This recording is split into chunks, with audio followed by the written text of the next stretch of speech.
चला आज आपण छान असं मस्त शेवळ्या करणार आहोत। त्यासाठी लागणारं साहित्य घेतलेलं आहे। एक चिरलेला कांदा, थोडेसे शेंगदाणे, एक चिरलेले टोमॅटो आणि कोथिंबीर आणि हे घेतलेले आहेत आपण मस्त अशा छान शेवळ्या घेतलेल्या आहेत। आता आपण मस्त अशी छान फोडणी टाकणार आहोत शेवळ्याला। कढईमध्ये आपण छान मस्त तेल टाकून घेतलेला।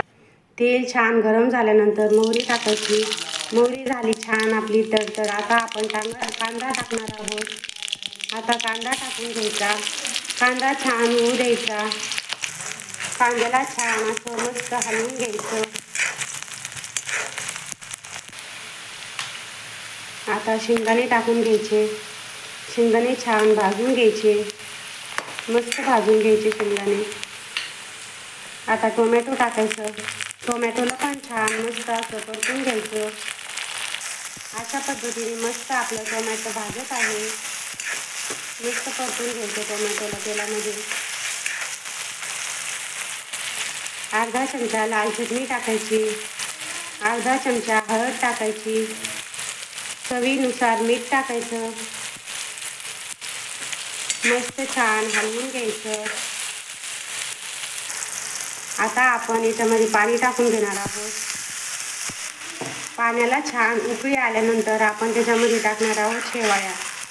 मस्त पाण्याला उकळी येऊ द्यायची। पाण्याला उकळी आल्यानंतर त्याच्यामध्ये शेवळ्या टाकून घ्यायच्या।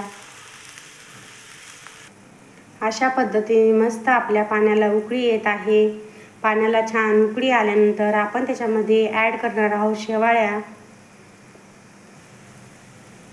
आपल्या पाण्याला छान अशी उकळी आलेली आहे। आता आपण त्याच्यामध्ये शेवळ्या टाकून घेणार आहोत। अशा पद्धतीने मस्त शेवळ्या टाकून घ्यायच्या आणि मस्त शिजवून घ्यायचं त्याला। छान असं हलवून घ्यायचं। लहान मुलांसाठी मस्त अशी झटपट तयार होतात या शेवळ्या आणि लहान मुलं असे छान आवडीने पण खातात। छान असा मस्त आपला शेवळ्याचा भात मस्त शिजत आहे। आता मस्त कोथिंबीर टाकून घ्यायची। अशा पद्धतीने मस्त अशी छान कोथिंबीर टाकून घ्यायची। छान असं भाताला हलवून घ्यायचं मस्त। किती मस्त झालेला आहे आपल्या शेवळ्याचा भात।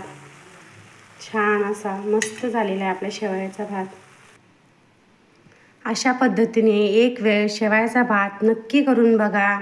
लहान मुलं तर अगदी आवडीने खातात असं शेवळ्याचा भात। मस्त आणि खूप छान लागतो अशा पद्धतीने शेवळ्याचा भात केल्यास। एक वेळ नक्की करून बघा। लाईक करा, सबस्क्राईब करा, व्हिडिओ आवडल्यास शेअर करा।